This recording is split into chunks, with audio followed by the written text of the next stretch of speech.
और सुरुचि उसे कहा जाता है जिसकी खाने में रुचि, पहनने में रुचि, घूमने में रुचि, पर घर में कोई रुचि नहीं महाराज, वो सुरुचि।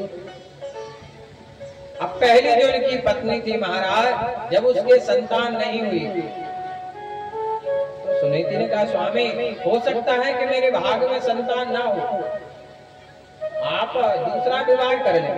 तो उन्होंने दूसरा विवाह गंधर्व विवाह किया, किसके साथ? सुरुचि के साथ। जो लड़कियां अपनी इच्छा से विवाह कर लेती महाराज, वो सुरुचि है।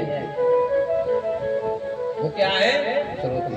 विवाह भी 8 प्रकार के बताए गए महाराज। ब्रह्म विवाह है, आर्ष विवाह है, प्रजापत्य विवाह है, गंधर्व विवाह है, असुर विवाह है, राक्षस विवाह है और पिशाच। इन सब में सर्वश्रेष्ठ विवाह होता है ब्रह्म विवाह। जिस विवाह में महाराज बड़े बुजुर्ग का आशीर्वाद मिले बेटे और बहू को, वो विवाह जीवन पर्यंत सुखमय होता है। और जिस विवाह में माता पिता का आशीर्वाद ना मिले, वो विवाह कभी अच्छा नहीं होता है महाराज। वो अधिकतर हमने देखा कि जो लव मैरिज करने वाले हैं वो रो रहे हैं। फिर क्या होता? अब पछता होता जब चिड़िया चुग गई खेत महाराज। इसलिए विवाह में आशीर्वाद जो जयमाला होती है तो फोटो खिंचती है फूटनी महाराज, वो आशीर्वाद दे रहे हैं कि तुम दोनों का जीवन सुखमय हो। और जिसने भाग के शादी कर ली उसे किसका आशीर्वाद मिला? अरे जब तुम भागे हो चोर की तरह तो तुम्हारा जीवन सुखमय थोड़ी होगा। 100 में से 1 आध हो जाए तो बात अलग है, बाकी 99 हमने देखा कि सुखमय नहीं है।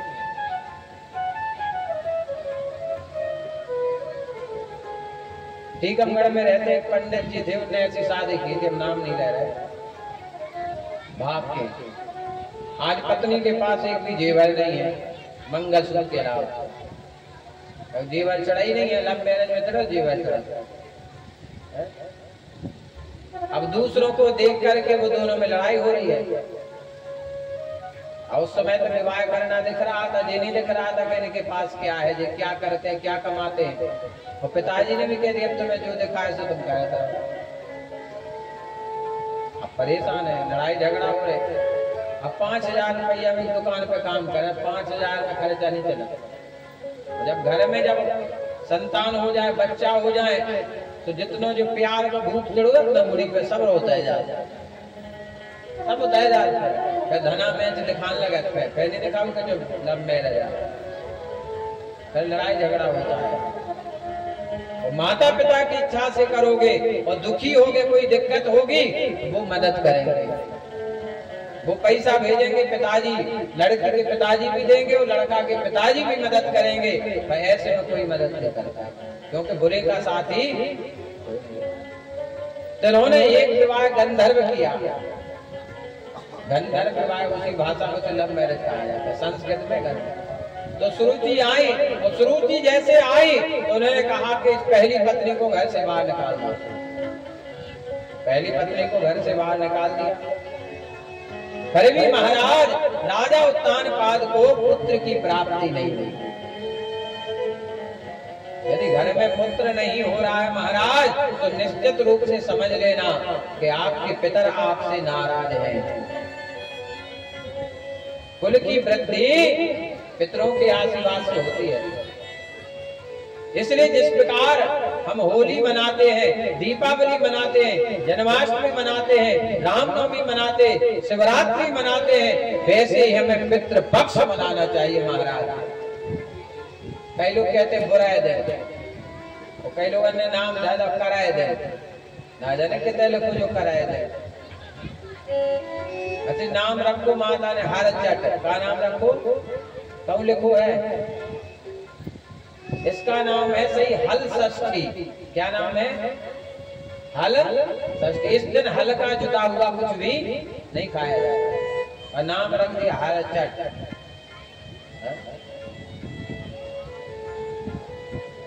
बोले गोविंद भगवान की।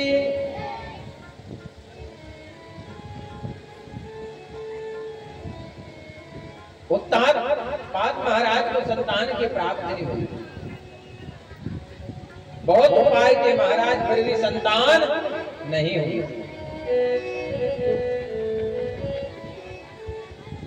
और इनकी जो पहली पत्नी थी सुनीति, वो जंगल में जाकर रहने लगी और संतों की सेवा करने लगी। तो जो पाप थे, क्योंकि पत्नी का तो कोई दोष होता नहीं है, पत्नी किसी भी कुल में हो महाराज, जैसे विवाह हो जाता है तो उसका कुल गोत्र बदल जाता है, वो जहां रहती वो बन जाती है महाराज, उसका कोई दोष नहीं है, करनी होती है पति की, अच्छे बुरे की। अब उसने सेवा की महाराज संतों की, तो संतों ने आशीर्वाद दिया कि जाओ बेटी तुम्हें पुत्र की प्राप्ति होगी। संतों को पता चला कि इसके यहाँ संतान नहीं है, पुत्र हो गया महाराज। तो पुत्र कौन हुए? ध्रुव महाराज। बोले ध्रुव महाराज की। अब सेवा की चातुर्मास में संतों ने कहा बेटी मांगो और कुछ चाहिए, तो सुनीति ने कहा कि हमारी एक और बहन है बिट्टू।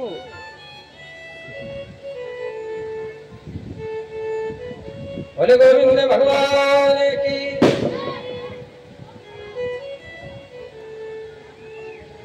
खा जा भैया, अब इतने पानी पैसा था, फिर पैसा लगे फेंका घाव हो जाता। पहले जितो डे से को नहीं जितो टपका को डे।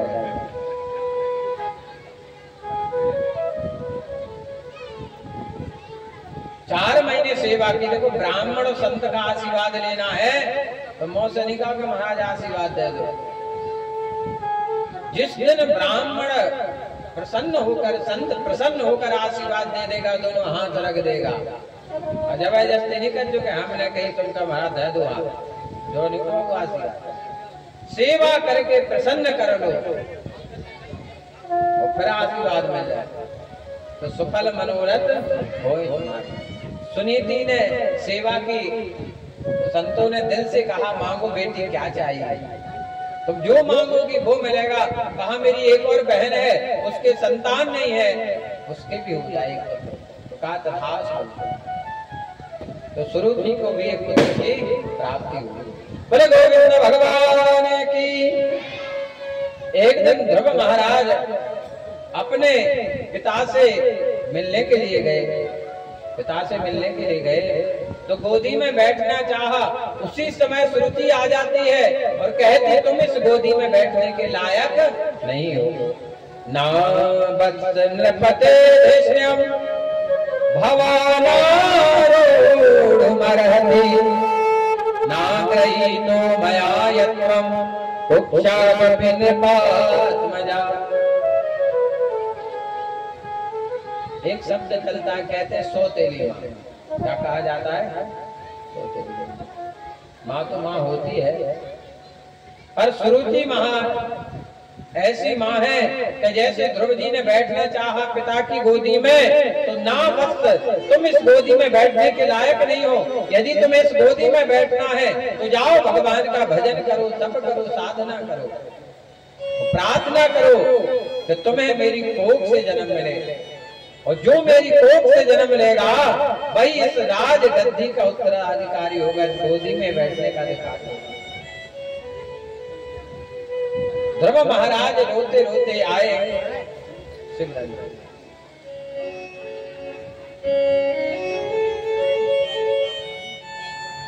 ध्रुव महाराज जब रोते हुए आए, सुनीति ने जैसे देखा, अरे क्या हो गया, तुम क्यों रो रहे हो बेटे, क्या किसी ने कुछ कह दिया है? 5 वर्ष के ध्रुव महाराज क्षत्रिय बालक थे महाराज, और क्षत्रिय बालक में गुस्सा बहुत जल्दी आओ। क्षत्रिय को बात सहन नहीं होती, चाहे कुछ हो जाएगा, चाहे खून में जो है सो अंश हो, भगवान जाने। अब बहुत गुस्सा हो गया क्षत्रिय। 5 वर्ष के ध्रुव महाराज को ऐसी बात लगी, रोते हुए माँ के पास बोले माँ क्या उत्तान पात मेरे पिता नहीं है? क्या आप उनकी पत्नी नहीं है? मैंने पिता की गोदी में बैठना चाहा तो मेरा हाथ पकड़कर सुरुचि माँ ने मुझे नीचे गिरा दिया और मुझसे कहा, माँ कि जाओ भगवान का भजन करो, प्रार्थना करो कि मुझे सुरुचि माँ की कोख से जन्म मिले। माँ इसका मतलब क्या है? मुझे मृत्यु को प्राप्त होना पड़ेगा, अरे जन्म फिर से लेना पड़ेगा। मुझसे कहा, तपसाराध्य पूर्णो तस्सीमानुग्रहण में गर्वे तुम साधयात्मानम् यदेच्छसि निपासनम्। हृदय से लगा लिया, रोने लगे। ध्रुव ने जैसे देखा मेरी माँ रो रही है, छाती से लिपट गए। ध्रुव जी, माँ आप क्यों रो रही हो? तो नीति ने कहा, बेटे आज मुझे इतना भी वो नहीं है कि मैं जाकर तुम्हारे पिता से कह दूं कि तुम मेरे गोदी में बैठो, क्योंकि वो सबसे ज्यादा प्रेम सुरुचि से करते हैं। अरे बेटे, मैं तुम्हें आशीर्वाद देती हूँ कि तुम बैठना तो भगवान की गोदी में बैठना। ध्रुव ने माँ के चरणों में प्रणाम किया और कहा, माँ मैं ऐसी गोदी में बैठ के दिखाऊंगा जिस गोदी में आज तक कोई नहीं बैठा होगा। जैसे क्षत्रिय बालक महाराज इतना बड़ा आयोजन कर रहे हैं, इसमें सबसे आगे कौन हुए? बालक ही तो हुए। बड़े तो फिर जुड़ ही गए, लेकिन पहले कौन आए? बालक ही तो आए। तो ऐसे बालक धन्य है जो ऐसे आयोजन कराया। ऐसे माता पिता को अपनी संतान पर गर्व होना चाहिए, क्योंकि पुत्रवती जुगति जग सोई रघुपति भगत जासु होई। आप परीक्षित के रूप में बने हैं महाराज, आपकी 21 पीढ़ी चल गई महाराज। जो आपके पूर्वज होंगे, पितर होंगे, वो आपको इस रूप में देखकर आज बहुत प्रसन्न हो गए होंगे। तो मेरे वंश में एक ऐसा बालक आया जो भागवत में आज परीक्षित रूप में विराजमान है। 21 कुल तर जाते महाराज, ये साधारण बात नहीं महाराज। आप लोग कथा सुनने के लिए जाओगे तब आपके पूर्वजों को कथा मिलेगी सुनने। क्योंकि जब घर का कोई व्यक्ति जल देता है, चावल देता है, तिल दान करता है, पिंड दान करता है, तब पितरों को मिलता है कि नहीं? गांव में कोई देव मिल जाए, नहीं मिलेगा। जब घर का व्यक्ति देगा तब उसको मिलेगा। तो जब घर का व्यक्ति कथा में जाएगा तो उन्हें भी कथा का फल मिलेगा। मंदिर जाएगा तो उन्हें फल मिलेगा। तो ऐसे कार्यों में सबको जाना चाहिए, ताकि पितरों को भी गर्व हो कि हमारे कुल में कितनी अच्छी संतान है कि देखो कथा सुनने के लिए जा रही है, भजन कर रही है, कीर्तन कर रही है, मंदिर जा रही है। वो बड़े प्रसन्न होकर आशीर्वाद प्रदान करते हैं कुल को कि हमारे कुल की वृद्धि हो। ध्रुव महाराज ने प्रणाम किया और माँ के चरणों में प्रणाम करके ध्रुव महाराज भगवान को प्राप्त करने के लिए निकले हैं। ध्रुव महाराज को ये पता नहीं है कि भगवान कहाँ है। तो बड़े सुंदर भाव प्रकट किए हैं ध्रुव महाराज ने।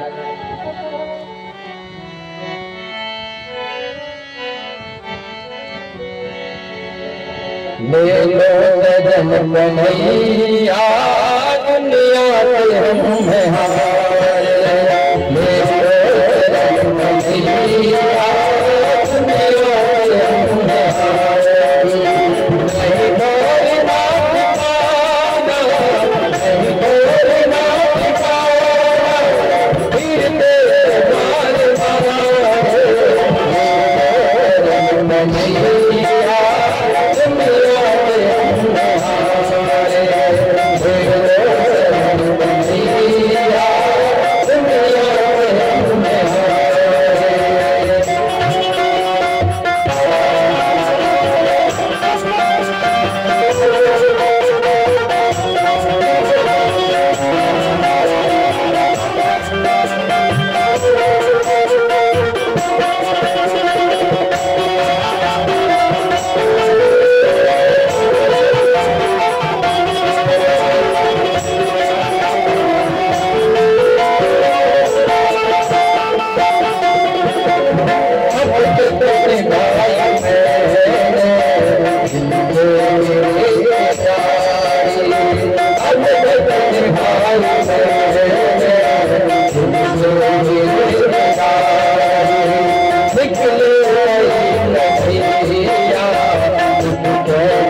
जीवन की हर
बचपन से पिता का सुख नहीं मिला।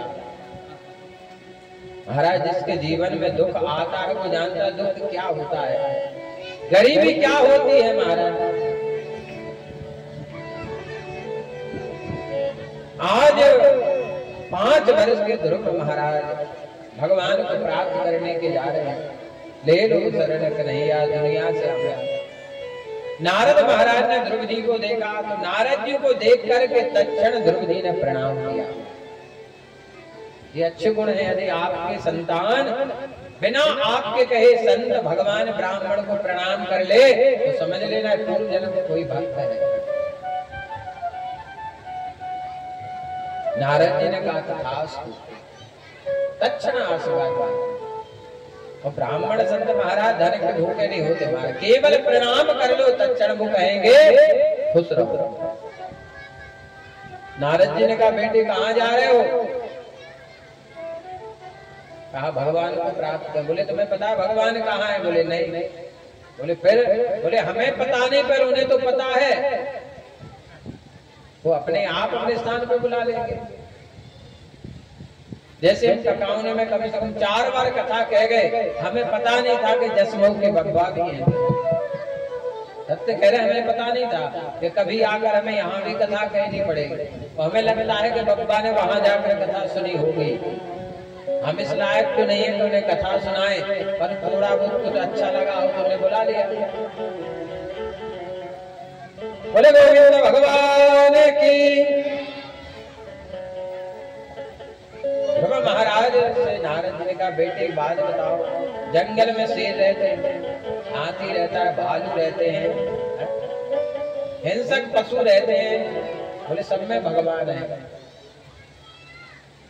सिए राम मैं सब जगह। नारद जी का बेटे एक बात बताओ, तुम 5 साल के हो, 5 साल के बच्चों को भूख ज्यादा लगती है, वो दिन भर खाते रहते मां। आपसे पैसे मांगेंगे 5 रुपए के, ना जाने कहीं चिप्स ले आएंगे, क्या क्या आ जाते हैं दुकान पर 5-5 रुपया, हम दिन भर खाते रहते हैं, रोटी नहीं खाएंगे, अरे 5 वाली चीजें दिन भर खाएंगे हमारे।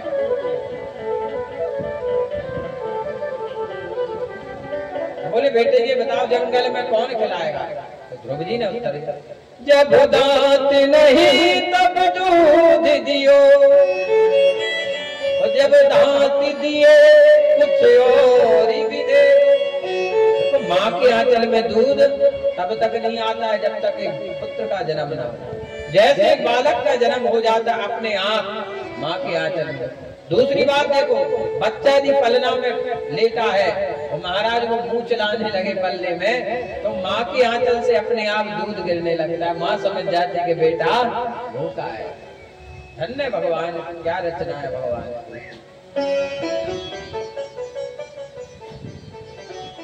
नारद जी ने कहा आज मुझे कोई शिष्य मिला है बनाने के लिए।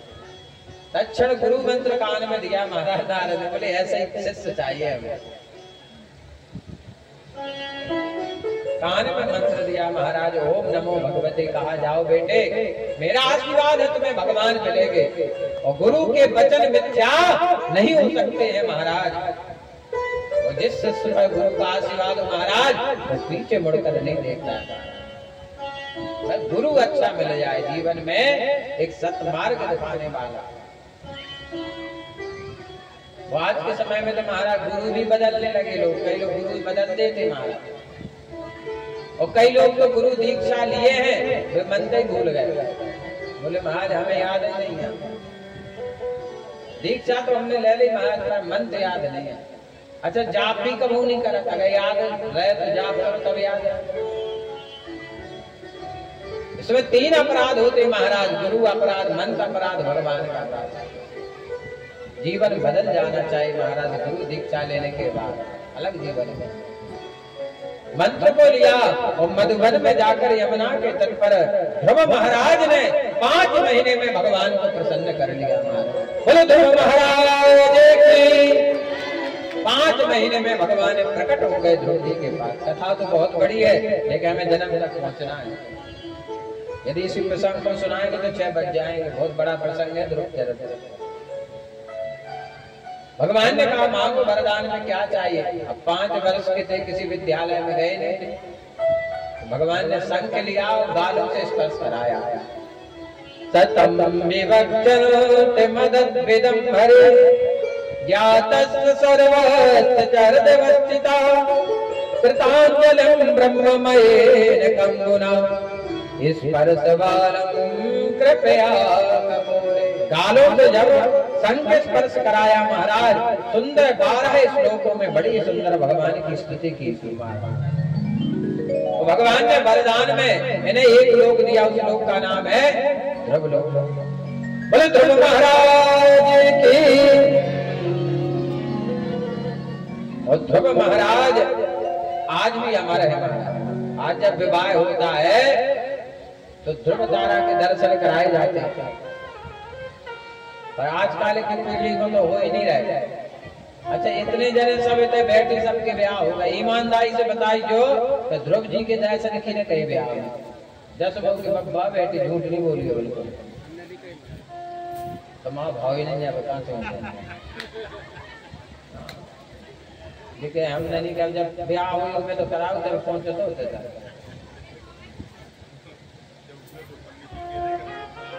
महाराज कराए तो मैं 2 ही जन को कराए। भगवान ने कहे तुम्हारी साल भाव पैदा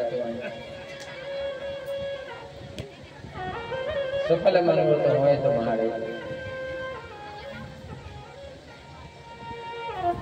पर जो जिनके नहीं भय ब्याह उनसे हमें क्या विचार है, ध्रुव दर्शन जरूर करना। और ध्रुव दर्शन होता है सूर्योदय के पहले। सूर्योदय के पहले भावर हो जाना चाहिए।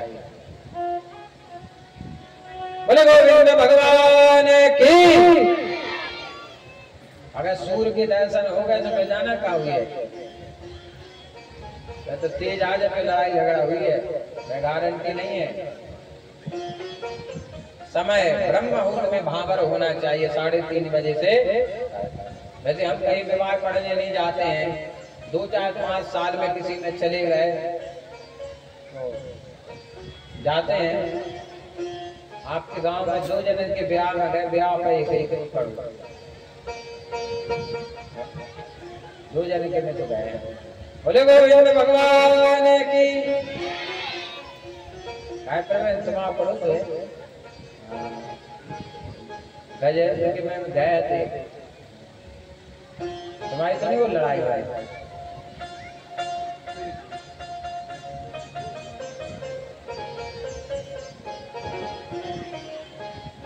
तो ध्रुव महाराज पर कृपा की भगवान ने। इस प्रकार सुखदेव महाराज ने राजा परीक्षित को ध्रुव चरित्र श्रवण कराया। आगे चलकर इसी वंश में पृथु महाराज जिनके नाम से इस धरा का नाम पड़ा पृथ्वी। इन्होंने दोहन किया था तो इन्हीं के नाम से पृथ्वी का नाम पृथ्वी पड़ा धरा का। पंचम स्कंद में प्रियव्रत महाराज के चरित्र का वर्णन किया गया है 28 प्रकार के नरकों का। षष्ठम स्कंद में अजामिल नाम के ब्राह्मण, इन्होंने एक वैश्या को एक पुरुष के साथ क्रीड़ा करते हुए देखा, उस पर ही मोहित हो गए। घर पर उसे रख लिया महाराज। और वैश्या का पति है पैसा, जब तक पैसा है तुम्हारे पास, वैश्या तुम्हारी पैसा खत्म वो हटा देती है। महाराज जिनके 9 बालक हो गए और इतने लीन ये थे महाराज, त्रिकाल संध्या करते थे पहले, पर कुसंग में जाकर के सब बंद हो गया। एक दिन के घर संत महात्मा पधारे और इनकी पत्नी गर्भ से थी, तो भोजन इत्यादि में तो संतों ने कहा देखो अजामिल हमें दक्षिणा तो नहीं चाहिए, पर एक काम करना, तुम अपनी संतान का नाम भगवान के नाम से रख लेना, उससे तुम्हारा कल्याण हो जाएगा। देखो करंट को चाहे जानबूझ के पकड़ लो चाहे धोखे से, करंट लगेगा। घर में यदि आपने अपनी बेटी का नाम रख दिया सीता, राधा राधिका, तो ध्यान देना वो बनी गई है, राधा पहले थी, ये तुम्हारी बेटी भी है, पर उसका जो तुमने नाम रखा उस नाम लेने से वो राधा जी का ही नाम होगा। जैसे हमने कहा राधिका, लेने में कितना अच्छा लग रहा है। जैसे शब्द कहा जानकी और हमने कहा पिंकी, तो कितना बेकार लग रहा है। अब पिंकी बचपन में अच्छी लग रही है, 90 साल की दुकज्जा हो गई, फेंके बेटी पिंकी, अच्छी लगेगा। अब जैसे जी माता जी बेटी बहन से इनको नाम पिंकी हो तो अच्छा लग दुका, युवावस्था में तो अच्छा लगेगा नाम, पर बुढ़ापे में तो नाम भगवान, हमारे सनातन धर्म में यही प्रथा थी कि भगवान के नाम से नाम रखे जाते थे। अब तो फैशन हो गया महाराज, तो उन्हें भगवान के नाम अच्छे ही नहीं लगते हैं, वो तो नाम ऐसे रखेंगे जिनका कोई अर्थ नहीं है। नाम रख दिया, बोले क्या नाम है बेटी का, बोले डॉली, बबली, और नहीं ऐसे ऐसे नाम रख दे कि मंच से नाम नहीं ले सकते, मर्यादा है मंच की। तो इन्होंने नाम रखा नारायण।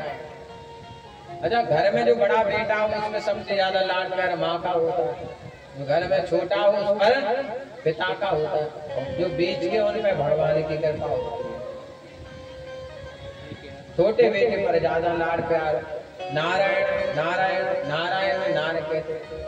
एक दिन ये सो रहे थे अजामिल, स्वप्न में इन्होंने देखा, अजामिल ने स्वप्न में देखा कि मुझे यमराज के दूत पकड़ने के लिए आए हैं। ये चिल्लाया नारायण बचाओ, स्वप्न में चिल्लाया महाराज, और इसकी निद्रा खुल गई।